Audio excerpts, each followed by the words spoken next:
Good morning, welcome to morning analysis. This is Mahalakshmi. తెలంగాణలో ఎన్నికల ప్రచారం పీక్ స్టేజ్ కి వెళ్తోంది. ప్రధాన పార్టీలన్నీ మేనిఫెస్టోను విడుదల చేశాయి. ప్రజలు తమ పార్టీలకు ఓటు వేయాలని బీఆర్ఎస్ పార్టీ అందరికంటే ముందే మేనిఫెస్టో విడుదల చేసింది. సకల జనుల సౌభాగ్య పేరుతో ఎన్నికల ప్రణాళికను బీజేపీ, 6 గ్యారంటీలతో కాంగ్రెస్ పార్టీ మేనిఫెస్టో విడుదల చేశాయి. మరి ప్రజలందరికీ సుపరిపాలన, సమర్థవంతమైన పాలన అందిస్తామని, అవినీతిని ఉక్కుపాదంతో అణిచివేయటం ప్రధాని మోదీ ఆలోచనలకు అనుగుణంగా సబ్కా సాథ్, సబ్కా వికాస్, సబ్కా విశ్వాస్, సబ్కా ప్రయాస్ నినాదంతో సుపరిపాలన బీజేపీ పాలిత రాష్ట్రాల్లో ఉన్నట్లుగా పెట్రోల్, డీజిల్ ధరలపై వ్యాట్ కూడా తగ్గించి పెట్రో ఉత్పత్తుల ధరల తగ్గింపు, ధరణి వ్యవస్థ స్థానంలో పారదర్శకమైన మీ భూమి వ్యవస్థను తీసుకొస్తామని బీజేపీ మేనిఫెస్టోలో చెప్పింది. ఇక తెలంగాణ అమరుల కుటుంబాలకు 25,000 పింఛను, రైతులకు ఏకకాలంలో 2 లక్షల రుణమాఫీ, ప్రతి ఆటో డ్రైవర్కు ఏడాదికి 12,000 ఆర్థిక సహాయం, దివ్యాంగుల పింఛన్కు 5,016కి పెంపు, ఉచిత ఆర్టీసీ ప్రయాణం, మరణించిన జర్నలిస్టు కుటుంబాలకు 2 లక్షలని కాంగ్రెస్ మేనిఫెస్టోలో చేర్చింది. ఇక సౌభాగ్యలక్ష్మి పథకం కింద అర్హులైన మహిళలకు నెలకు 3,000 చొప్పున భృతి, తెల్ల రేషన్ కార్డున్న కుటుంబాలకు కేసీఆర్ బీమా పథకం, 93 లక్షల కుటుంబాలకు లబ్ధి చేకూరిందని, 5 లక్షలతో బీమా సౌకర్యం, ప్రీమియం ప్రభుత్వమే చెల్లించేలా ఏర్పాట్లు, సాధారణ మరణానికి కూడా కేసీఆర్ బీమా వర్తింపు, తెల్ల రేషన్ కార్డున్న కుటుంబాలకు సన్నబియ్యం, తెలంగాణ అన్నపూర్ణ పథకం ద్వారా సన్నబియ్యం సరఫరా చేస్తామంటూ ఇటు కేసీఆర్ ప్రభుత్వం కూడా ఊదరగొడుతోంది. రైట్, మేనిఫెస్టోలు ఏ రకంగా ఉన్నా కూడా ఇవి ప్రజల్ని రీచ్ అయ్యి అక్కడి వరకు వచ్చే వరకు టైం పడుతుంది. మరి ఎంతవరకు దీన్ని నమ్మి అవి ఓట్ల రూపంలో సఫలీకృతం అవుతాయనేది మనం వేచి చూడాల్సిన విషయం ఉంది. మరి ఇవాల్టి మార్నింగ్ ఎనాలిసిస్కి సంబంధించి మనతో పాటు పార్టిసిపేట్ చేస్తూ ఉన్నారు రైట్ బీజేపీ నుంచి అమర్ గారు, అదేవిధంగా కోటేశ్వరరావు గారు, అనలిస్ట్ గారు. నమస్తే అండి, good morning, welcome to morning analysis అండి. రైట్, అమర్ గారితో స్టార్ట్ చేద్దామండి. అమర్ గారు ఫ్రెష్గా మేనిఫెస్టో అయితే రిలీజ్ చేశారు. చాలా తక్కువ సమయం ఉన్న నిడివిలో. ఈ నేపథ్యంలో అంటే ఏదైనా కూడా మేనిఫెస్టోలన్నిటికీ సంబంధించి ఉచితాలు లేదంటే ఫ్రీ పథకాలని ఏమేమి చేస్తామని ఊదరగొట్టే ప్రతిదానికి కూడా ప్రజల చెవులు అలవాటు పడిపోయి ఉన్నాయి. సో ఏ ప్రభుత్వం వచ్చినా ఏముంది గర్వకారణం, అది అమల్లోకి వచ్చినప్పుడు కదా వాళ్ళకి ఇంకొకసారి అవకాశం ఇవ్వడమో మరేదో. సో మీ మేనిఫెస్టోకి సంబంధించి అసలు మీ వివరణ ఏంటి అమర్ గారు? అందరికి నమస్కారం అండి. ముఖ్యంగా మేనిఫెస్టో అనే దానికి ఒక చాలా పెద్ద ఇంపార్టెన్స్ ఉంటుందండి ప్రతి ఎన్నికలలో. మేనిఫెస్టో అంటే అదేదో వేలం పాటనో అరస్పటనో కాదు. మేనిఫెస్టో అంటే ఆ ప్రాంతం యొక్క ప్రజలకు సుపరిపాలన ఏ విధంగా అందివ్వాలి దానికి ఒక పార్టీ ఇచ్చే ఒక ప్రమాణ పత్రం అది. It is like Bhagavad Gita, it is like Bible, it is like Quran. So ఆ కమిట్మెంట్ ఉన్న నాయకుడు, ఆ కమిట్మెంట్ ఉన్న పార్టీ చెప్తేనే అది నమ్ముతారు. లేకుంటే ఇప్పుడు ఏదో వచ్చేసి నేను 500 గజాల ఇల్లు ఇస్తాను, ఇట్లాంటివి మేనిఫెస్టోలు కూడా మనం చూస్తున్నాం. So there is all joke.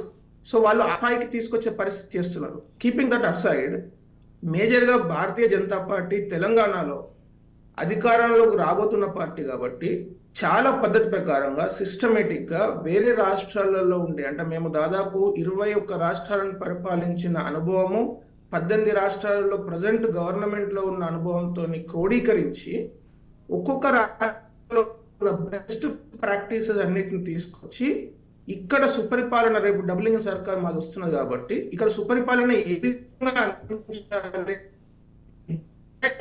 ఇక్కడ అవసరాలు ఉన్నాయి, ఇక్కడ ప్రజలు ఏం కోరుకుంటున్నారు అనే దాని బేసిస్ మీద చేశామండి. దానిలో 2-3 విషయాలు చెప్తాను. ఇప్పుడు పెట్రోల్ డీజిల్ ప్రైజెస్ మీద ఉత్తరప్రదేశ్లో 19% వ్యాట్ ఉందండి. అదే తెలంగాణకు వచ్చేసరికి 36% వ్యాట్ ఉంది, అంటే ఆల్మోస్ట్ డబుల్.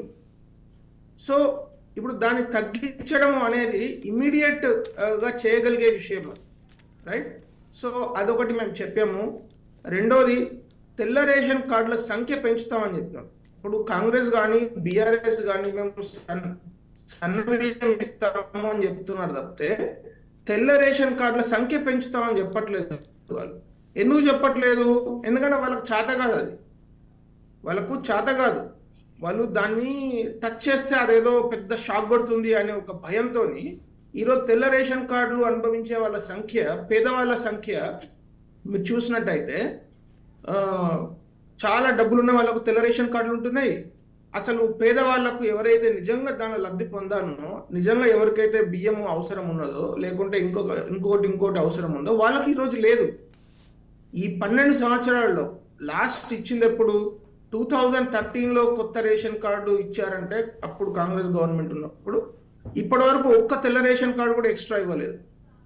సో ఇది చాలా ఇంపార్టెంట్ విషయం అండి. ఎందుకంటే మన యొక్క ఎంటైర్ స్పిరిట్, రాజ్యాంగం యొక్క స్పిరిట్ ఏముంటుందంటే, ఎవరైతే లాస్ట్ ఆఖరి వ్యక్తి ఎవరైతే దాన్ని పొందలేడో అతనికి కూడా ఈక్వల్ ఆపర్చునిటీ ఇవ్వాలి సొసైటీలో అనేది మన రాజ్యాంగం యొక్క స్పిరిట్.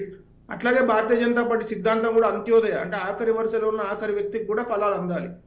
అట్లానే రెండో పాయింట్, గల్ఫ్కు ఒక స్పెషల్ మంత్రిత్వ శాఖ, అంటే ఒక స్పెషల్ మంత్రిత్వ శాఖతోని ఇవాళ తెలంగాణ నుంచి వివిధ దేశాలలో, ఒక గల్ఫ్ కంట్రీస్ ఒకటే కాదు, వివిధ దేశాలలో లేబర్గా, అంటే ఇప్పుడు ఐటీ ఎంప్లాయీస్ అట్లా వెళ్ళడం కాదు, లేబర్గా కావచ్చు, లేకుంటే సూపర్వైజర్స్ కావచ్చు, ఫోర్మెన్ కావచ్చు, వెళ్ళిన వాళ్ళ సంఖ్య 11 లక్షలు. ఇది ఒక అంచనా.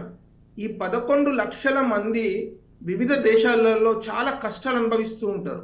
అంటే వాళ్ళకు అక్కడ వైద్య సదుపాయం ఉండదు, అక్కడ వాళ్ళకి ఏదైనా ప్రాబ్లం అయ్యి ఏదైనా చనిపోతే ఇక్కడికి రావడానికి 3 రోజులు టైం పడుతుంది. ఇవన్నిటికీ ఒక స్పెషల్ మంత్రిత్వ శాఖను పెట్టి, దానికి మానిటరింగ్ సెల్ పెట్టి, ఇప్పుడు మీకు కేరళ లాంటి రాష్ట్రంలో ఒక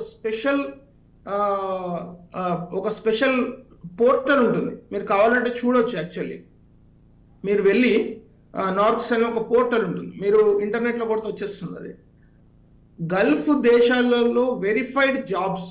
అంటే అక్కడ ఇప్పుడు చాలా మంది గల్ఫ్ దేశాలలోకి వెళ్ళడానికి వాళ్ళని మోసం చేస్తారు. అక్కడ జాబ్ ఉందని ఉట్టిగానే ఏదో పేపర్ మీద తీసుకొచ్చి వాళ్ళను 2 లక్షలు 3 లక్షలు తీసుకొని అక్కడికి వెళ్ళిన తర్వాత వాళ్ళని మోసం చేస్తారు. అట్లా కాకుండా వెరిఫైడ్ జాబ్స్ను కూడా ఆ పోర్టల్లో ఉంచే విధంగా మా గవర్నమెంట్ ఖచ్చితంగా అది అమలు చేస్తుంది. అట్లాగే రైతులకు ఇప్పుడు క్రాప్ ఇన్సూరెన్స్ అనే సిస్టము వచ్చిన తర్వాత గత 10 సంవత్సరాలలో అనేక రాష్ట్రాలలో క్రాప్ ఇన్సూరెన్స్ 100% మనము అమలు చేశాం. అంటే భారతీయ జనతా పార్టీ అధికారంలో ఉన్న రాష్ట్రాలలో.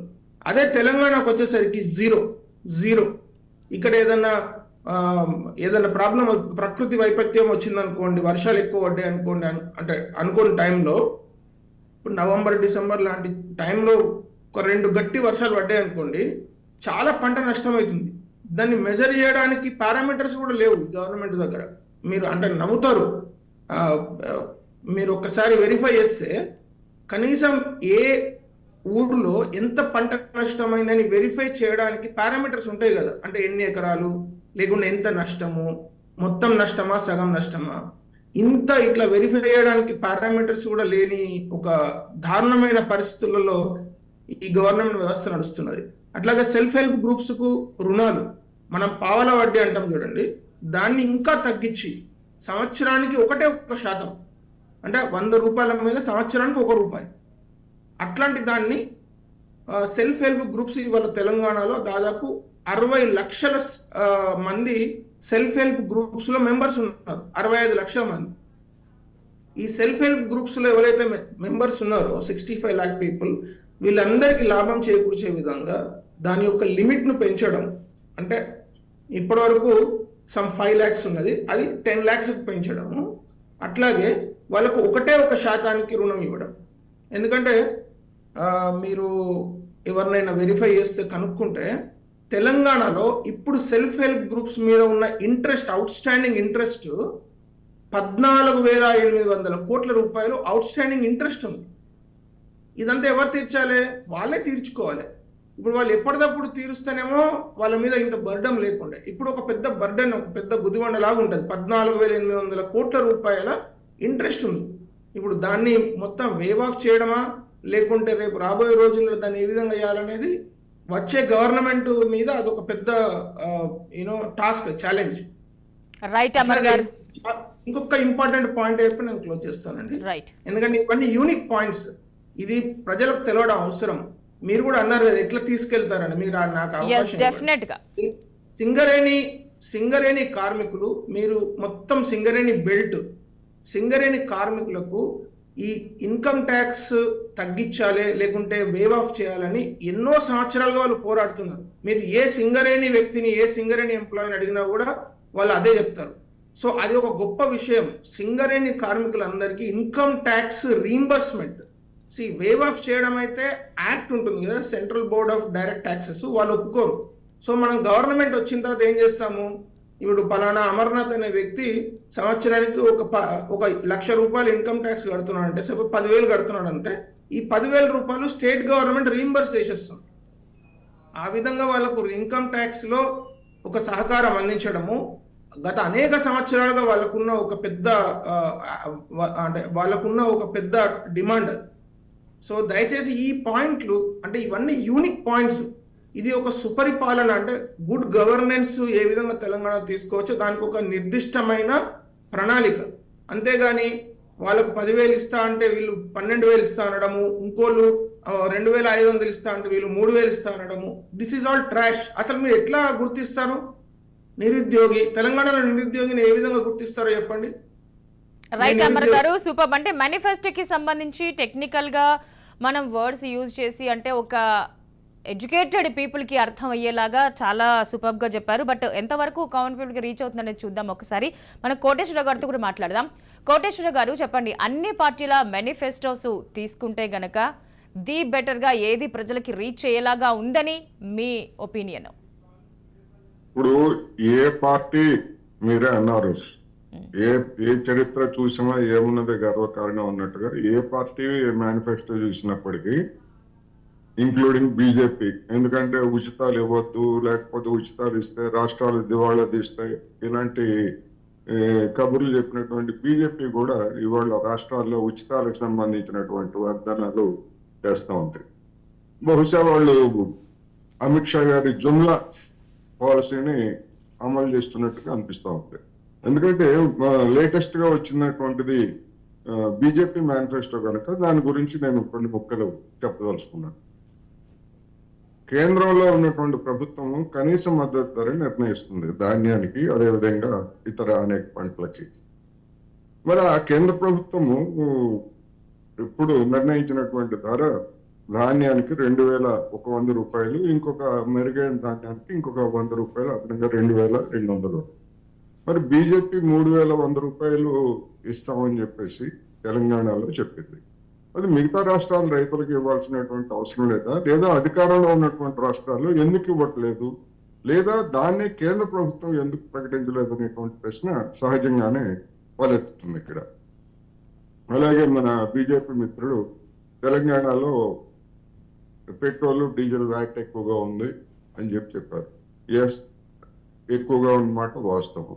కానీ మహారాష్ట్రలో ఉన్నటువంటి దానికి తెలంగాణలో ఉన్నటువంటి దానికి పెట్రోల్ మీద కేవలం ₹5 మాత్రమే తేడా. ఏది అక్కడ తగ్గించిన తర్వాత ₹10 అవన్నీ కూడా కేంద్ర ప్రభుత్వము రాష్ట్ర ప్రభుత్వం కూడా కొంత తగ్గించిన తర్వాత ఉన్నటువంటి రేటు ₹5 తేడా.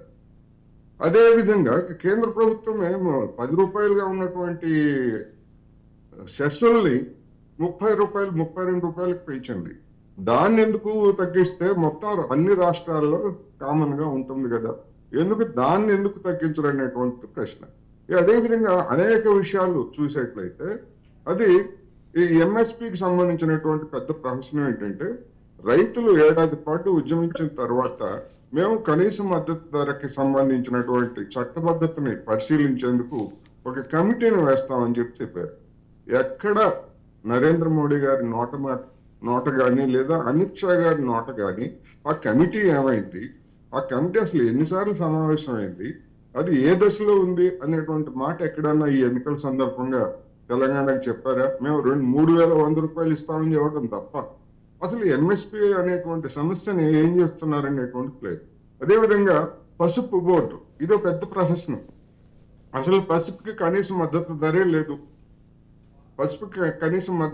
లేదు, దాన్ని ఆ కనీస మద్దతు ధరను పసుపుకు ప్రకటించకుండా పసుపు బోర్డు ఏర్పాటు చేస్తాం అనేటువంటిది ఒక నీటి మీద రాతలాగా పెట్టారు. పసుపు బోర్డు ఏర్పాటు చేసినంత మాత్రాన్ని నిజామాబాద్ లేదా తెలంగాణ రైతులకు పెద్దగా ఒరిగేది ఏమి ఉండదు. ఎందుకంటే కనీస మద్దతు ధర ఉండాలి, దాని కొనుగోలు వ్యవహారం వీటన్నిటికి సంబంధించినటువంటి ఒక ప్రక్రియ ఉంటే తప్ప ఉండదు. అందువల్ల అది కూడా నిజానికి ఒక అనిశ్చితమైనటువంటి ఒక జుమ్లా లాగానే ఉన్నది తప్ప నిర్దిష్టమైనటువంటి చర్యలు ఏమీ లేవు. అందుకని ఈ విధంగా మొత్తంగా చూసుకున్నప్పుడు ప్రతి పార్టీ కూడా ఓటర్లని ఆకర్షించడానికి అధికారంలో ఉన్నటువంటి పార్టీలు కానివ్వండి లేదా ప్రాంతీయ పార్టీలు కానివ్వండి. ప్రాంతీయ పార్టీ అంటే బీఆర్ఎస్ తాను అధికారంలో 9.5 సంవత్సరాలుగా అమలు జరుపుతున్నటువంటి వాటిని మళ్ళా ఇంకోసారి అధికారం ఇస్తే అమలు జరుపుతానని చెప్పడం అనేటువంటిది అది ఒక ప్రహసనం. గతంలో అధికారంలో ఉన్నటువంటి కాంగ్రెస్ కానీ లేదా ఇప్పుడు ఉన్నటువంటి బీజేపీ కానీ మిగతా రాష్ట్రాల్లో అమలు జరపకుండా ఎట్లా చేస్తారనేటువంటి ప్రశ్న. ఒక కాంగ్రెస్ మేనిఫెస్టో విషయానికి వస్తే మనకు ఒక స్పష్టమైన కౌలు రైతుల్ని ఇప్పుడు మన మిత్రుడు నిరుద్యోగులను ఎట్లా గుర్తిస్తారు అని చెప్పారు. అంటే నిరుద్యోగులను గుర్తించేందుకు ఒక విధానాన్ని రూపొందించడంలో కేంద్రంలో ఉన్నటువంటి బీజేపీ ప్రభుత్వం వైఫల్యం జరిగింది. ఎందుకంటే నిరుద్యోగులు అనేటువంటి వాళ్ళు దేశవ్యాప్తంగా ఉంటారు. వాళ్ళని గుర్తించడానికి అవసరమైనటువంటి ఏర్పాట్లు కేంద్ర ప్రభుత్వం చేయాలి. ఎందుకంటే రాష్ట్రంలో వలస కూలీలు వస్తారు లేదా ఇక్కడి నుంచి ఇంకో చోటకి వెళ్తారు. లేదా ఒక నిర్దిష్టం ఇంతవరకు కేంద్ర ప్రభుత్వం అట్లాంటి లేదు. రాష్ట్రాలకు కూడా ఆ విధమైనటువంటి ఒక గుర్తింపు విధానం అనేటువంటిది లేదు. అదేవిధంగా కాంగ్రెస్ మేనిఫెస్టో విషయానికి వస్తే కౌలు రైతుల గురించి చెప్పారు.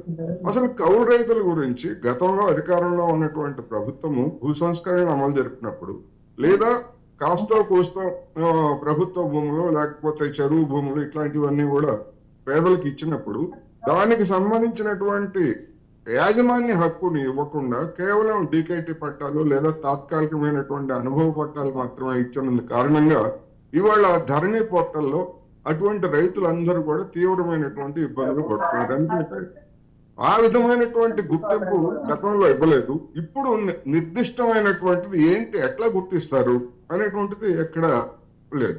అదేవిధంగా ఈ విధంగా మొత్తం 3 పార్టీలకు సంబంధించినటువంటి మేనిఫెస్టోలను చూసేట్లయితే ఓట్లను కొల్లగొట్టేటువంటి మెరమెచ్చి మాటలు తప్ప లేదా నిర్దిష్టమైనటువంటి కార్యాచరణకి ఒక్కొక్క దాన్ని తీసుకుంటే దీన్ని ఎట్లా చేస్తారంటే మేము అధికారానికి వచ్చిన తర్వాత మా పద్ధతులు మాకున్నాయి అని చెప్పేసి చెప్తారు. ఏం పద్ధతులు ఉన్నాయి?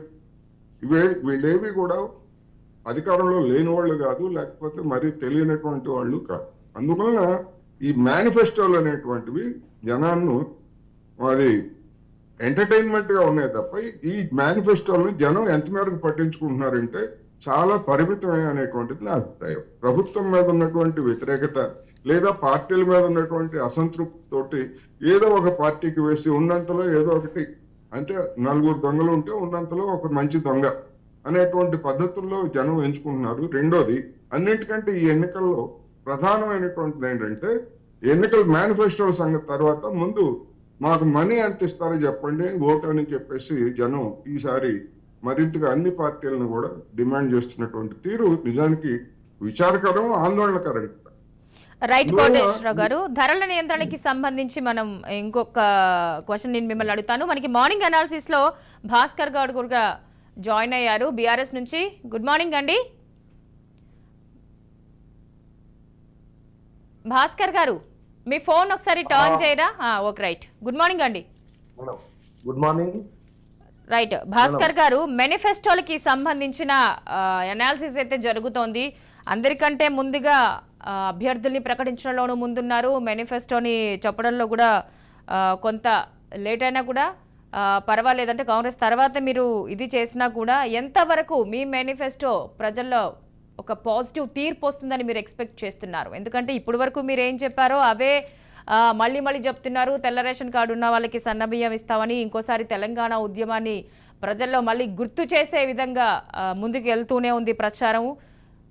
సో మళ్ళీ ప్రజలు మిమ్మల్ని నమ్ముతారు అని కాన్ఫిడెంట్ ఏంటి? మేడం, ముందుగా రాజ్ న్యూస్ వారికి శుభోదయం. వాయిస్ మ్యూట్లో పడిందండి. గత ప్రభుత్వాలు మేనిఫెస్టోలు ఎన్నో రిలీజ్ చేసినాయి, కానీ మేనిఫెస్టోలో ఉన్న ప్రతి ఒక్కటి ఏది సరిగ్గా చేయలేకపోయిండ్రు. మా వాయిస్ మ్యూట్ అయిందండి. చిన్న హామీలు గతంలో ఉన్న మేనిఫెస్టో కంటే ఈసారి బాగా ఉంది. మా మేనిఫెస్టో మీద ప్రజలు గట్టి నమ్మకం పెట్టుకున్నారు.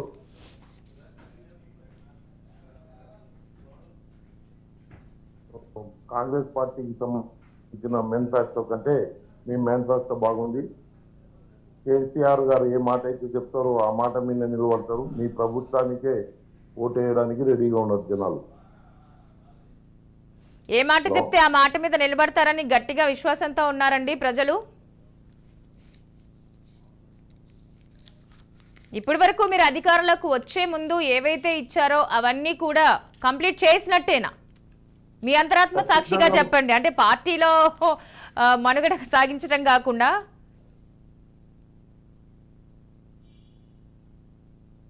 మేడం భాస్కర్ గారు వినిపిస్తోందండి, చెప్పండి.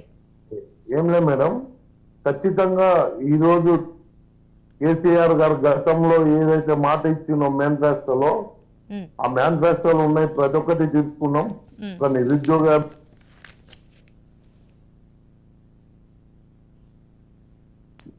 చెప్పారు మేనిఫెస్టోలో ఇప్పుడు ఏదైతే ఉందో అది ఖచ్చితంగా నిలవేరుస్తామని గంటపదంగా చెప్తున్నాం.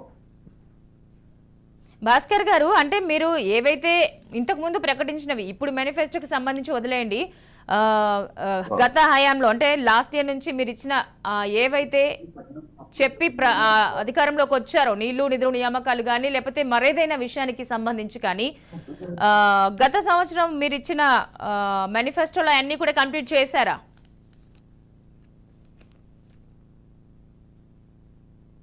సంవత్సరం గత ప్రభుత్వంలో గత 5 ఏళ్ల కింద ఇచ్చిన ఏదైతే మాట ఉందో ప్రతి ఒక్కటి నిలబెట్టుకున్నాం. అంతకంటే 2 అంతాలు. ఇప్పుడు దళిత బంధువు ఎవరు అడగలేదు, బీసీ బంధువు ఎవరు అడగలేదు, వచ్చేసి మన ఆరోగ్య ఏమంటారు మేడం, ఇది నిరుద్యోగులు కాదు, మన గతంలో ఏదైతే మాట ఇచ్చిందో వల్ల ఇచ్చిందో అంతకంటే 2 అంతాలు ఎక్కువనే ఇచ్చింది మేడం. చెప్పిన దానికంటే 2 ఎక్కువే చేసిందని గంటాపదంగా చెప్తూ ఉన్నారు. అంటే వాస్తవాలు చూసుకున్నట్లయితే గనక ఎంతమందికి లబ్ధి చేకూరింది ఏంటి అనేది ఇంకొకసారి ఎలక్షన్స్ డిసైడ్ చేస్తాయని అని అనుకోవచ్చా? వారు చెప్పింది అన్ని అమలు చేసినట్టేనండి. ఎందుకంటే నిరుద్యోగ భృతి దాదాపు ప్రతి ఇంట్లో అందుతున్నది 3016 రూపాయలు. మీకు కూడా వచ్చి ఉంటుంది, వారికి కూడా వచ్చి ఉంటుంది. అట్లాగే దళితులందరికీ 3 ఎకరాల భూమి వచ్చేసింది ఆల్రెడీ. వాళ్ళందరూ అద్భుతంగా వ్యవసాయం కూడా చేసుకుంటున్నారు. అసలు సమస్యనే లేదు ఈ రాష్ట్రంలో. మొత్తం ఒక 35 లక్షల మంది నిరుపేదలందరికీ ఇల్లులు కట్టించేసారు ఆల్రెడీ. వాళ్ళందరూ ఇళ్లలో ఉంటున్నారు. సో ఇది నిజమా ఇప్పుడు నేను చెప్పింది? సో వాళ్ళు చెప్పేది అట్లనే ఉంది సార్. మేడం, మొత్తం దేశంలో 4 కోట్ల మందికి ఇల్లులు కట్టిస్తే ఈ రాష్ట్రంలో ఎంత వాటా ఉండాలని రఫ్గా ఆలోచించండి. కనీసం ఒక 15 లక్షల ఇల్లు కట్టియాలి కదా. ఎన్ని కట్టించారండి? 1 లక్ష ఇల్లు కూడా కట్టివ్వలేదండి ఇప్పటి వరకు. అంత అన్యాయం ఇంక ఏం ఉండదు. ఇక చివరికి ఏం చేయలేక ఎన్నికలలో ప్రజల ముందుకు వెళ్తే వాళ్ళు చెప్పులతో కొడతారని భయపడి గృహలక్ష్మి పథకం అని ఏదో 1 లక్ష మందికో 2 లక్షల మందికో వాళ్ళ కార్యకర్తలకు డబ్బులు ఇచ్చేసారు. 1 లక్ష రూపాయలు ఫస్ట్ ఇన్స్టాల్మెంట్ చొప్పున వాళ్ళ కార్యకర్తలకు. అది కూడా నేను మళ్ళీ అది అండర్లైన్ చేసుకోండి. సో ఇంత దారుణమైన ప్రభుత్వము ఇప్పుడు కేసీఆర్ యొక్క క్రెడిబిలిటీ 0 కూడా దాటి నెగటివ్కి వెళ్ళిపోయిందండి. ఈరోజు ఎంత దారుణంగా ఉన్నదంటే వాళ్ళ సభలన్నీ నేను యూట్యూబ్లో చూస్తూ ఉంటే కేసీఆర్ పక్కన ఎవరైతే క్యాండిడేట్ దండం పెట్టి నిలబడతారు చూడండి, వాళ్ళ మొహంలో ఒక రక్తపు చుక్క కూడా లేదు. అసలు ఆ ఉత్సాహం లేదు. ఎన్నికల్లో అసలు ఎంత భయపడుతున్నారంటే క్యాండిడేట్స్ అందరూ, అబ్బో ఇది ఎట్లా వీళ్ళని ఫేస్ చేయడం ప్రజలను అని ఊర్లలోకి రానియట్లేదు. అంత దారుణమైన హీ లాస్ట్ హిస్ క్రెడిబిలిటీ. అంత ఘోరమైన పరిస్థితుల్లో ఉన్నది ఈ ప్రభుత్వం. ఇది ఒక పక్కనైతే ఇప్పుడు కాంగ్రెస్ పార్టీ ఏదైతే ఎన్నికల మేనిఫెస్టో అని ఇచ్చిందో అసలు అది ఎంత పెద్ద జోక్ అంటే వాళ్ళు ఏదో 66 పాయింట్లు రాసిరు. మీరు కూడా చూసి ఉంటారు. నిజంగా 66 పాయింట్లను గిట్ట అమలు చేయాలంటే మొత్తం భారతదేశ జీడిపి కూడా సరిపోదు. వాళ్ళు చెప్పిన దాన్ని అమలు చేయాలంటే. అంటే ఏంది, ప్రజలను ఒక మసిబూసి మారడికాయ వేసేసి మీకు అది ఇస్తాము మీకు ఇది ఇస్తాము అని చెప్పేసి, ఇప్పుడు ఇందాక కోటేశ్వరరావు మిత్రులు చెప్పినట్టు వారు ఏం చెప్తున్నారు, అందరికీ ఏదో ఒకటి నేను ఇస్తా అని చెప్పగానే వాళ్ళందరూ నమ్మేసి. మేడం ఒక్కటి చాలా ఇంపార్టెంట్ అండి, గత 30-35 సంవత్సరాలుగా ఎవరైతే ఉచిత హామీలు ఇచ్చారో వాళ్ళు గెలవడము, ఉచిత హామీలకు గెలుపుకు సంబంధం లేదండి. ఉచిత హామీలు ఇచ్చిన వాళ్ళు ఓడిపోయినారు, ఉచిత హామీలు ప్రత్యేకంగా ఇవ్వకున్నా కూడా గెలిచిన వాళ్ళు ఉన్నారు. నేను 2-3 ఎగ్జాంపుల్స్ చెప్తాను. 1983 తర్వాత 1989లో ఎన్టీఆర్ గవర్నమెంట్ ఓడిపోయింది, టీడీపీ గవర్నమెంట్. ఎందుకు ఓడిపోయింది? ఉచితాలు ఇవ్వలేదు అప్పుడు. 1999 తర్వాత 2004లో వైఎస్ రాజశేఖర రెడ్డి 1999లోనే ఉచిత విద్యుత్తు అని ప్రకటించడం జరిగింది. కానీ ఆయన 1999లో ఓడిపోలేదా? తర్వాత మళ్ళీ 2004లో గెలిచిండు ఆయన. 2004లో ఎన్ని సీట్లు వచ్చినాయి? 2009లో ఆయన ఉచితాలు ఇంకా ఇస్తామని చెప్పిండు, కానీ సీట్లు తగ్గినాయి కాంగ్రెస్ పార్టీకి. 2014లో మీరు టీడీపీ పార్టీ ఆంధ్రప్రదేశ్లో గెలిచింది, కానీ వాళ్ళు ఏమి ఉచితాలు ఇవ్వలేదు. 2019కి వచ్చేసరికి వాళ్ళు ఎన్ని ఉచితాలు ఇచ్చారండి? పసుపు బొట్టు పథకం అని, ఇంకో పథకం అని, ఇంకో పథకం అని. అసలు నాకు తెలిసి అసలు ఆయన ఇచ్చినన్ని, ఆయన చెప్పినన్ని దాన్ని మరి కట్టుకథలు అనాలా ఇంకేమనాలా, అన్ని ఉచితాలు ఇంకెవరు చెప్పుండరు. అయినా ఆయన ఓడిపోయినాడు. మామూలుగా ఓడిపోలే, ఘోరమైన ఓటమి చవి చేసిండు. మామూలు ఓటమి అంటే ఏదో 2%, 3% కాదు, 12% తగ్గింది ఓటు. సో ఉచిత హామీలకు ప్రభుత్వం గవర్నమెంట్లోకి రావాలంటే ఒక పార్టీకి, ఆ యొక్క నాయకునికి విశ్వసనీయత అవసరం, క్రెడిబిలిటీ అవసరము. ఇవాళ ఎవరిని నమ్ముతున్నారండి? దేశం మొత్తం మోడీ గారిని నమ్ముతున్నారు.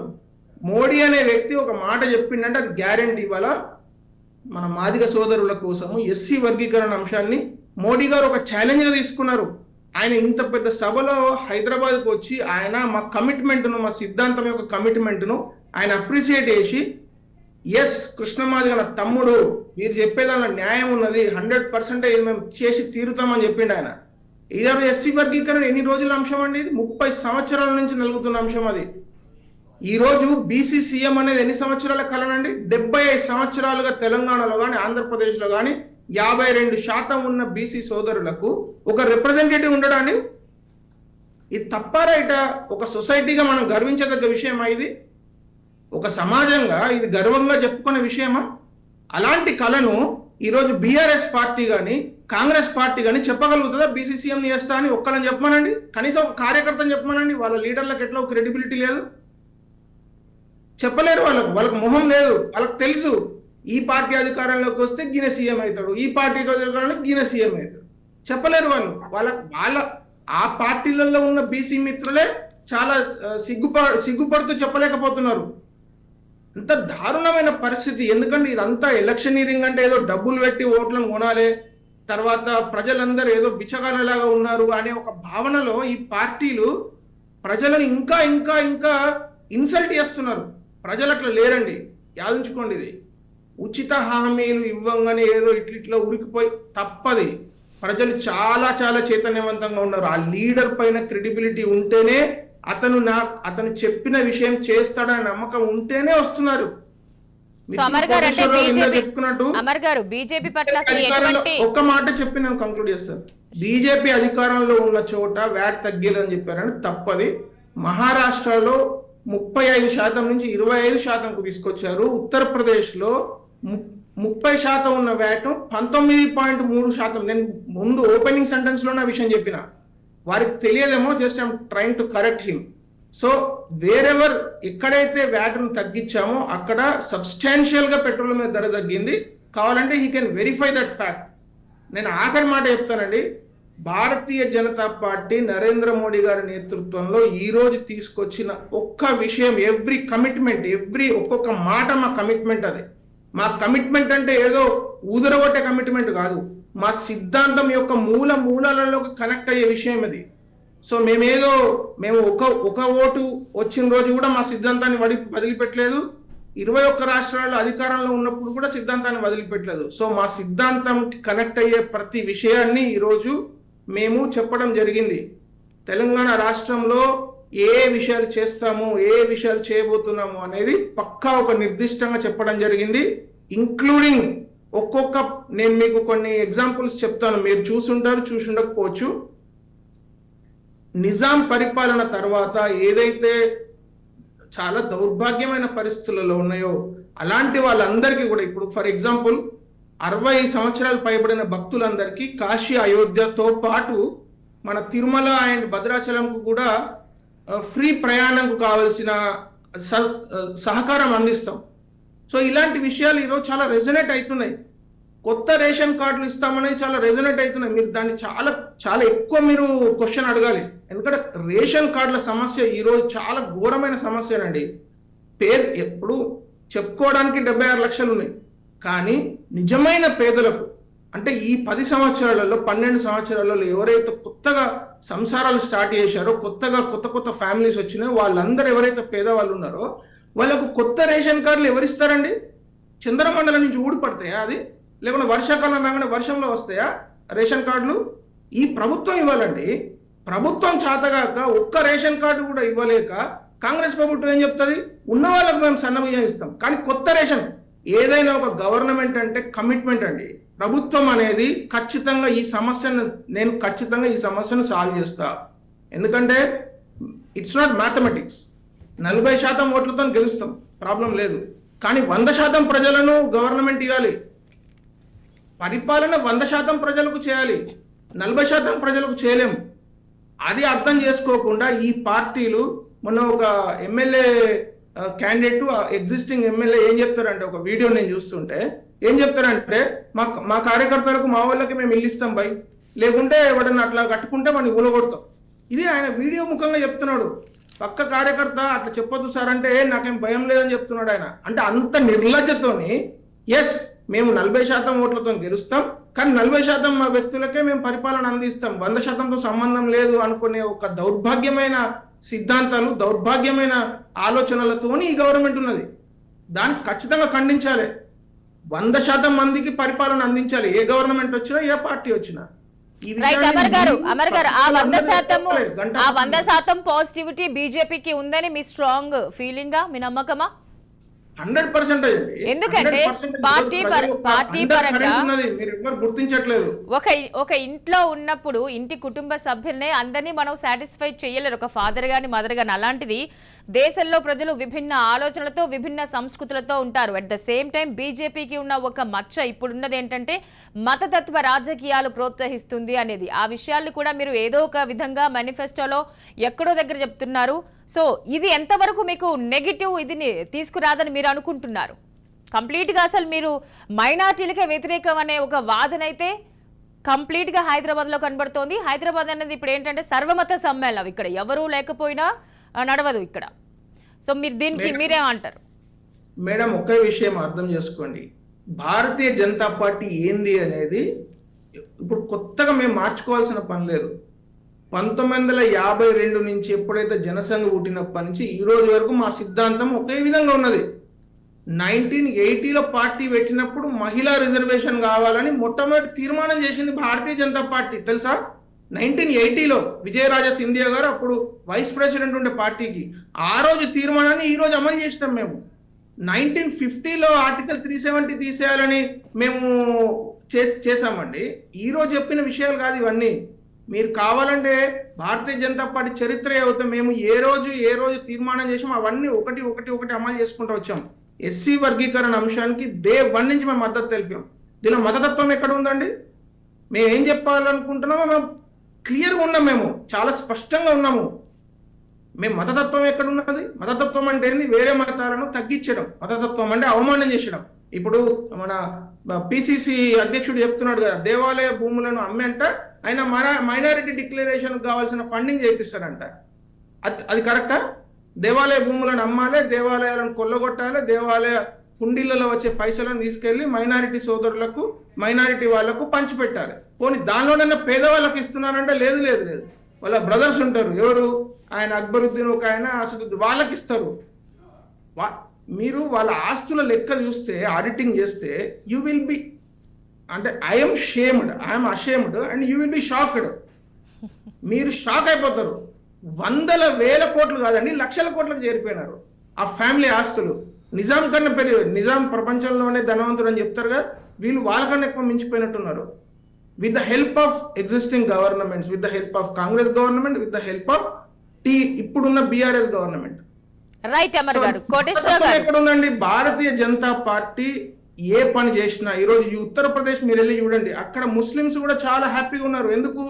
బికాజ్ వాళ్ళకు కావాల్సిన ఫలాలు, వాళ్ళకి ఏదైతే అర్హత ఉన్నదో అందరికి అందుతున్నాయి. పేదవాళ్ళు ఎక్కడ ఉన్నా భారతీయ జనతా పార్టీకి ఒకే ఒక సిద్ధాంతం ఒకటేనండి, భారతీయ జనతా పార్టీ పరిపాలన అందించడానికి అత్యంత కీలకమైన అంశం ఏంటంటే పేదరికాన్ని నిర్మూలన చేయాలి. పేదవాళ్ళు ఎక్కడున్నా వాళ్ళని అడ్రస్ చేయాలి. ఏ ఛాలెంజ్ ఉన్నా, ఆ ఛాలెంజ్ రేషన్ కార్డులు కావచ్చు, ఆ ఛాలెంజ్ వర్గీకరణ కావచ్చు, ఆ ఛాలెంజ్ ఇంకొక ఆకాంక్ష కావచ్చు, ఏదైనా వాళ్ళను ఖచ్చితంగా అడ్రస్ చేస్తేనే ఈ సమాజము, ఈ దేశము మనుగడ సాగిస్తుంది, తలెత్తుకొని తిరుగుతుంది. ఇది భారతీయ జనతా పార్టీ కమిట్మెంట్. ఇది ఇంకా దానిలో మేనిఫెస్టోలో మేము ఇప్పుడు పేపర్లో రాశాం అంతే, కానీ అది మా మనసులలో ఉన్నది. అది రైట్. కోటేశ్వర గారు,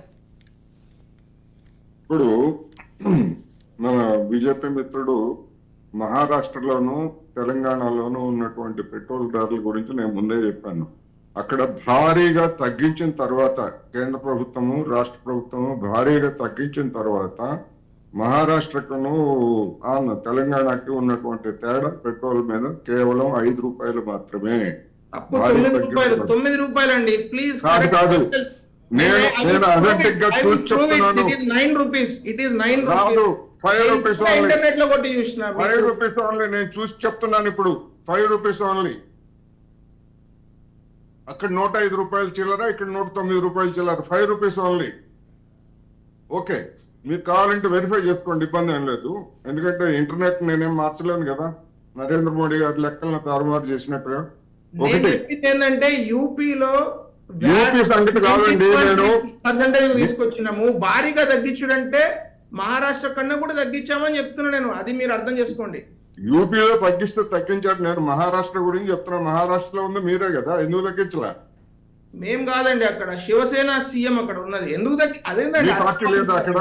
మీ పార్టీ తగ్గలేదంటే అక్కడ? మేము తెలంగాణకు తగ్గిస్తామని చెప్పినప్పుడు దానికి అవ్వాలి. ఒక రాష్ట్ర పక్క రాష్ట్రంలో చేయకుండా ఇక్కడ ఎట్లా చేస్తారు?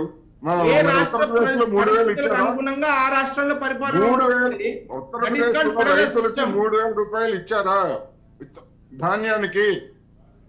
లేదా ఇంకే రాష్ట్రంలోనే మీరు చెప్పినటువంటి మధ్యప్రదేశ్ లో ఆల్రెడీ బోనస్ 200 రూపాయలు ఇస్తున్నాము. మధ్యప్రదేశ్ బోనస్ 200 రూపాయలు ఇస్తున్నాము. ఇప్పుడు ఆ 200 ఇప్పుడు 1,000 రూపాయల బోనస్ ఇస్తా ఉంటున్నారు కదా, మీరు 1,000 రూపాయల బోనస్ ఇస్తా ఉంటున్నారు కదా. ఏ రాష్ట్ర పరిస్థితికి అనుగుణంగా ఆ రాష్ట్రంలో పరిపాలన ఉంటుంది. ఇవ్వద్దంటారా? రైతులకు ఇవ్వద్దంటారా? ఇవ్వద్దని నేను ఎక్కడన్నాను? మిగతా రాష్ట్రాల్లో ఇక్కడ రైతులకు అవసరం రాష్ట్రాల్లో ఎందుకు ఇవ్వట్లేదని అడుగుతా ఉంటే ఈ రాష్ట్రంలో ఇస్తామని చెప్తారేంటి మీరు? ఈ రాష్ట్రంలో ఏమి ఇస్తామని చెప్పుడే కదా సార్. ఆ రాష్ట్రంలో ఎందుకు జాతీయ పార్టీ మీది ఒక జాతీయ పార్టీ, మీకు ఒక బాధ్యత ఉంటది. ఒక రాష్ట్రానికి అంటే ఏ రోడ్డు దగ్గర ఆ పాట పాడుతూ ఉంటారా? ఎట్లా పాడతారు? ఫెడరల్ సిస్టమ్ తప్పు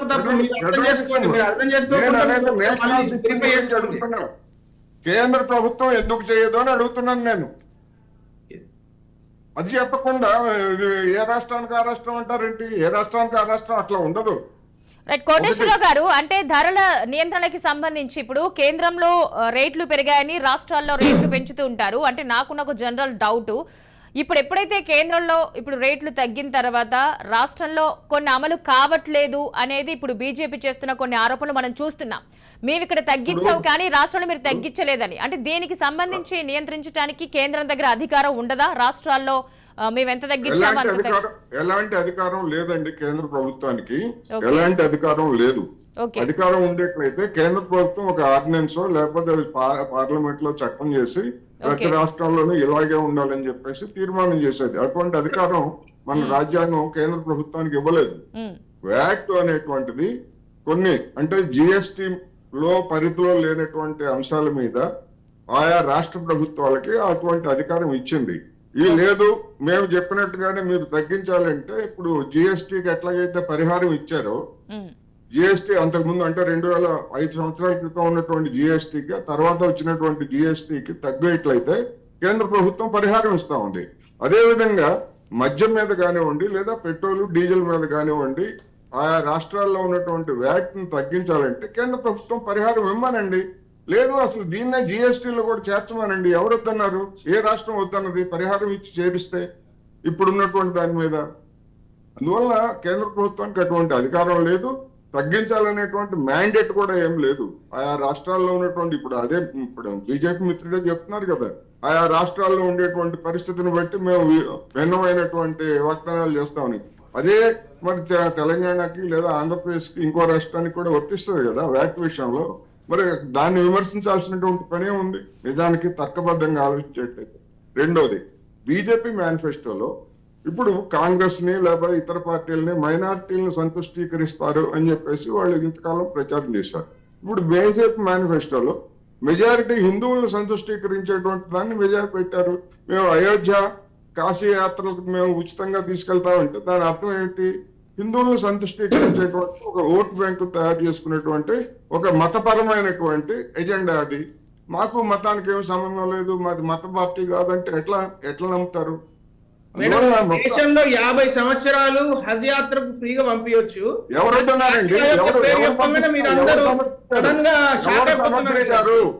ఎవరు సమర్థించారు హజ్ యాత్ర? నేనేమన్నా సమర్థించానా? ఇప్పుడు ఏమన్నా ఉందా? అది ఆ పథకం ఉందా? ఇప్పుడు లేదు కదా. లేదు కదా పథకం. హజ్ యాత్రకు సబ్సిడీ ఉందా ఇప్పుడు? మీకు తెలియదు. 50 సంవత్సరాలు ఇచ్చారు కదా. 50 సంవత్సరాలు ఇచ్చారు సరేనండి, దాని సంగతి వదిలేయండి. దాన్ని ఎవరు సమర్థించారు? వాళ్ళు ఎవరో ఇచ్చారని చెప్పేసి మీరు మొదలు పెడతారా? వాళ్ళు ఇచ్చారు, వాళ్ళు తప్పు చేశారు. ఆ తప్పును మీరెందుకు చేయాలి? మీరెందుకు మొదలు పెట్టాలి? అంటే మీ ఓటు బ్యాంక్ కోసం ఓటు బ్యాంకు రాజకీయాలు మత రాజకీయాలు తప్ప ఇవి. మీరెందుకు ఇవ్వాలి? ఇప్పుడు 80% గురించి ఆలోచించొద్దా? దేశంలో 80% హిందువుల గురించి ఆలోచించకుండా గవర్నమెంట్ చేయాలా? ఏంటండి మిగతా మతాల వాళ్ళు లేరా ఈ దేశంలో? మిగతా సబ్కా సాత్ సబ్కా వికాస్ అంటారు, అందరూ అంటారు. మరి మిగతా వాళ్ళు లేరా? మిగతా వాళ్ళ సంగతి ఏంటి మరి? మీరు ఒక్క సీట్ అంటే ఒక్క సీటు 20% దాకా దేశంలో మొత్తం 14-15% ఉన్నటువంటి మైనార్టీలకి పార్లమెంట్ లోక్సభలో ఎన్నికల్లో కానీ రాష్ట్రాల ఎన్నికల్లో కానీ తెలంగాణలో కానీ ఒక్క సీట్ అంటే ఒక్క సీటు కూడా ఇవ్వకుండా మీరు అందరి ప్రాతినిధ్యం ఎట్లా మీరు చెప్తారు? మత ఎజెండా అనేటువంటి దీనిలో స్పష్టంగా కనిపిస్తా ఉంది. మాకు మతానికి సంబంధం లేదు జనం అంట. ఇవన్నీ ఈ కబుర్లన్నీ జనం ఇప్పటి వరకు చూస్తున్నారు. ఎన్నికల్లో టిఆర్ఎస్ పార్టీ సంగతి నేను చెప్పడం లేదండి. టిఆర్ఎస్ పార్టీ సంగతి కాదు, నేను మీ పార్టీ మీద చేస్తున్న విమర్శని మీరు సరిగ్గా సమాధానం చెప్పండి. టిఆర్ఎస్ పార్టీ మీద కూడా చెప్తాను నేను. టిఆర్ఎస్ పార్టీకి కూడా దానికి ఉండేటువంటి బలహీనతలు కూడా నేను ముందే చెప్పాను. టిఆర్ఎస్ కాంగ్రెస్ మిగతా పార్టీలను విమర్శించేటువంటి మీరు అదే తప్పు లేకపోతే అదే విధమైనటువంటి రాజకీయ పరంగా అవకాశవాదాన్ని ప్రదర్శిస్తున్నారనేది నేను చెప్తున్నా. దానికి మీరు తరఫున చెప్పండి. టిఆర్ఎస్ తరఫున నేనట్టే చెప్తాను, లేదా కాంగ్రెస్ తరఫున వాళ్ళు విమర్శించాల్సి వచ్చినప్పుడు డెఫినెట్ గా విమర్శిస్తాను. నేను చెప్తున్నా, గతంలో ఉన్నటువంటి కాంగ్రెస్ కౌలుదారులను కానీ లేదా ఇప్పుడు ఉన్నటువంటి బీఆర్ఎస్ నిరుద్యోగులను గుర్తించడానికి కానీ ఉద్యోగులను ఇవ్వడానికి కానీ ఎలాంటి నిర్దిష్టమైనటువంటి చర్యలు కూడా తీసుకోలేదు. ఎందుకని తీసుకోలేదు అంటే అదే మీరు ఒకటి చెప్పారు, కార్డులు ఇవ్వడం లేదని. కార్డులు ఎందుకు ఇవ్వడం లేదు? రాష్ట్ర ప్రభుత్వాలు ఇస్తున్నటువంటి కార్డులను మొత్తం కేంద్ర ప్రభుత్వం గుర్తించట్లేదు. కేంద్ర ప్రభుత్వం గుర్తించి వాటికి కూడా ఉచిత బియ్యము లేదా సబ్సిడీ బియ్యం ఇస్తే కేంద్రం రాష్ట్రం 2 కార్డులు ఒకటే.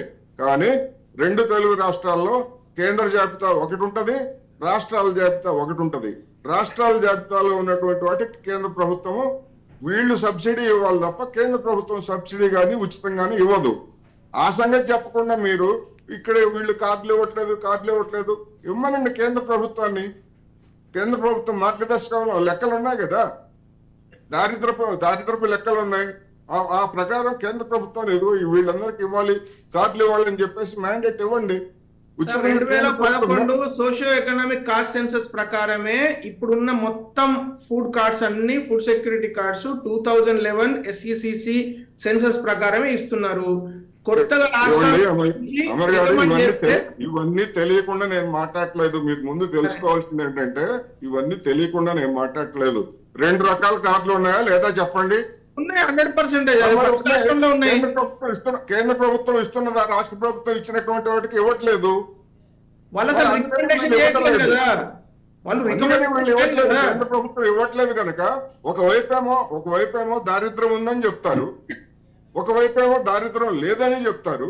మరి కేంద్ర ప్రభుత్వం మరి రాష్ట్ర ప్రభుత్వాలు ఇచ్చినటువంటి కార్డులను కేంద్రం ఎందుకు ఆనర్ చేయట్లేదు? సార్ ఈ 2014 భారతీయ జనతా పార్టీ వచ్చిన తర్వాత ఒక్క కార్డు కూడా కొత్తగా ఇవ్వలేదు, రాష్ట్ర ప్రభుత్వం కూడా ఇవ్వలేదు. నేను అదే చెప్తున్నానండి, ఎందుకు ఇవ్వలేదని అడుగుతున్నాను నేను. నాకేం తెలుసండి, ఆ గవర్నమెంట్ కదా ఇవ్వాలంటారంటే మరి రాష్ట్ర ప్రభుత్వం ఇవ్వలేదని రాష్ట్ర ప్రభుత్వం మీద మీరు విమర్శిస్తున్నారు కదా. నేను చెప్పాను ప్రభుత్వం ఇవ్వలేదని చెప్తున్నాము, ఇవ్వాల్సింది రాష్ట్రం. అదే చెప్తున్నా, రాష్ట్ర ప్రభుత్వమే ఇవ్వలేదు, కేంద్ర ప్రభుత్వం ఇవ్వలేదు. ఆల్రెడీ రాష్ట్ర కేంద్ర ప్రభుత్వం ఆనర్ చేయడం లేదు. మాకేం సంబంధం లేదు ఆ కార్డులతో అని చెప్తా ఉంది. నోట్ ఫైల్ ఉందా, వాళ్ళు పంపించిన ఫైల్ ఉందా? అసలు వాళ్ళు ఫైల్ పంపిస్తే కదండి. ఫైల్ ఏంటంటే పంపించేది. మీరు మరీ అమాయకంగా మాట్లాడితే ఎట్లా? నేనైతే అమాయకుడిని కాదు, మీరు మరీ అమాయకంగా మాట్లాడితే ఎట్లా? ఎవరెవరికి ఇవ్వాలని కేంద్ర ప్రభుత్వం పంపించొద్దా? ఫుడ్ సెక్యూరిటీ యాక్ట్ లో ఆల్రెడీ లిస్ట్ లో ఉన్నటువంటి వాళ్ళని అంగీకరించట్లేదని చెప్తా ఉంటే ఫైల్ పంపించాలంటారేంటి? ఫైల్ పంపించేది, ఫైల్ పంపించినట్టు మీరు ఇచ్చారా? మీరు ఊరికే అలా చెప్పకండి. మీరు సమస్య ఉన్నది అక్కడ. ఆ సమస్య కారణంగా అదనపు కార్డులు ఇస్తే రాష్ట్ర ప్రభుత్వాల మీద ఇంకా భారం పెరుగుతుంది కనుక ఇక్కడ ఉన్నటువంటి ప్రభుత్వాలు ఇవ్వడం లేదు. ఆ ఇవ్వకపోవడం కూడా తప్పే. తెలంగాణలో కానీ ఆంధ్రప్రదేశ్ లో కానీ కొత్తగా ఆయా రాష్ట్ర ప్రభుత్వాలు ఇవ్వకపోవడం కూడా తప్పే. అసలైనటువంటి సమస్య కేంద్ర ప్రభుత్వం దగ్గర ఉన్నది. ఎందుకని? కేంద్ర ప్రభుత్వం అనేటువంటిది 2011లో ఆహార భద్రతా చట్టం ప్రకారం ఎంతమందికి అయితే ఇవ్వాలనుకున్నారో అంతకు మించి పెరిగినటువంటి జనాభా ఇప్పుడు 15-20 కోట్ల మందికి కార్డులు లేవు దేశం మొత్తం మీద. ఈ రాష్ట్ర ప్రభుత్వమే కాదు, దేశం మొత్తం మీద చెప్తున్నాను నేను. మరి ఉత్తరప్రదేశ్ బీజేపీ పాలిత రాష్ట్రాల్లో ఎందుకు ఇవ్వలేదు? ఇచ్చుంటే కార్డుల సంఖ్య పెరగాలి. రామన్ సింగ్ గారి ప్రభుత్వం చెప్తారేంటి? ఛత్తీస్గఢ్ సంఘ్ నేను అన్ని రాష్ట్రాల గురించి చెప్తున్నాను. నేను అన్ని రాష్ట్రాల గురించి చెప్తున్నా. ఎగ్జాంపుల్ చెప్తున్నామండి, మీరు వినకుండా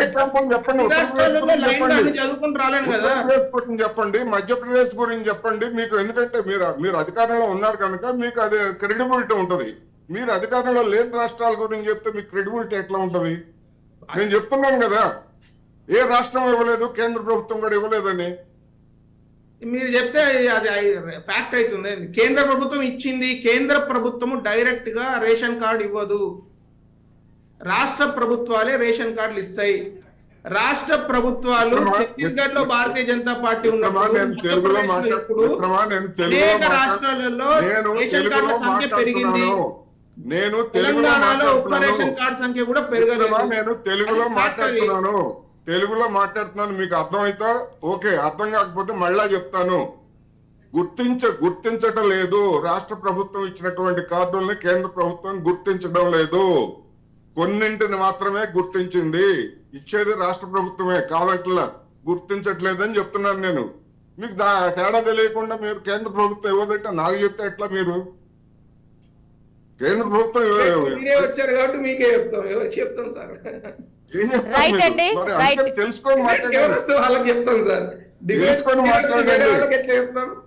తెలుసుకొని మాట్లాడండి అంటున్నాను.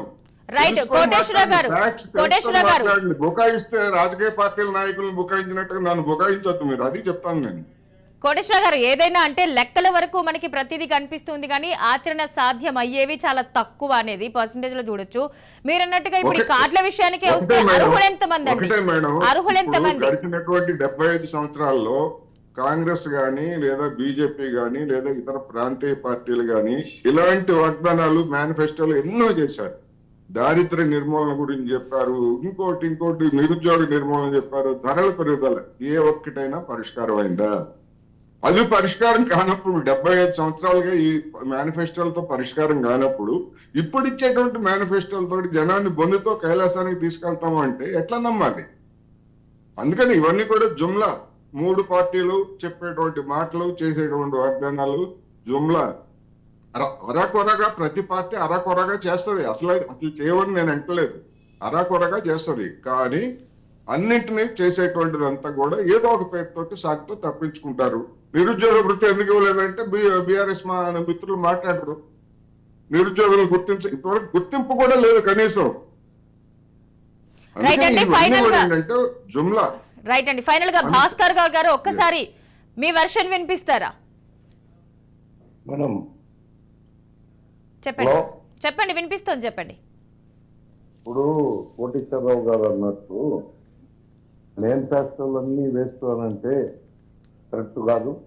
మేనిఫెస్టోలో ఏదైతే పెట్టినరో గత 5 సంవత్సరాల నుంచి మా దగ్గర ఖచ్చితంగా కేసీఆర్ కిట్ అనేది మేనిఫెస్టోలో లేదు మేడం. కేసీఆర్ కిట్ పెట్టిండ్రు, ప్రజలకు వణికొచ్చేది మాత్రమే బీఆర్ఎస్ పార్టీ పెట్టిన మేనిఫెస్టో ఇది. వేరే విధంగా ఎలాంటి ఆలోచన లేదు. ప్రజలు మేనిఫెస్టో చూసి వెంబడే ఓట్లు వేయడానికి రెడీగా ఉన్నారు. రేషన్ కార్డుల విషయానికి వస్తే ఖచ్చితంగా అది ప్రభుత్వం వచ్చిన వెంబడే ఈసారి టీఆర్ఎస్ పార్టీ ప్రభుత్వం ఏర్పాటు చేసిన వెంబడే రేషన్ కార్డులు ఇస్తుంది. ప్రజలకు మేము అదే మాట చెప్తున్నాం. ప్రజలు అడిగేది కూడా రేషన్ కార్డుల గురించే. గృహలక్ష్మి వల్ల ఏది సరిగ్గా అడుగుతలేదు కాబట్టి మేము ఖచ్చితంగా ప్రభుత్వం ఏర్పాటు చేస్తామని అనుకుంటున్నాం. రైట్ భాస్కర్ గారు, థ్యాంక్ యూ సో మచ్ అండి మార్నింగ్ అనాలిసిస్కి వచ్చినందుకు. భాస్కర్ గారు అండ్ కోటేశ్వర గారు అండ్ అమర్ గారు, థ్యాంక్ యూ సో మచ్ అండి. రైట్, పేరు ఏది పెట్టుకున్నా మేనిఫెస్టోలో ఎన్ని విషయాలున్నా కూడా ఇవన్నీ ప్రజల వరకు ఎంత రీచ్ అవుతాయి అనేది పక్కన పెడితే అసలు ముందుగా ఈ మేనిఫెస్టోలో విషయాల్ని అసలు ముందుగా నమ్ముతున్నారా? రైట్, బంగారు తెలంగాణ అయినా సౌభాగ్య తెలంగాణ ఏదైనా కూడా డిసెంబర్ 3 వరకు ఆగాల్సిందే. మరి మేనిఫెస్టోలు ఎంతవరకు ప్రజల మీద ప్రభావాన్ని చూపిస్తాయనేది అప్పటి వరకు మనం వేచి చూడాల్సిందే. ఇది ఇవాళ morning analysis. Stay tune to Raj news.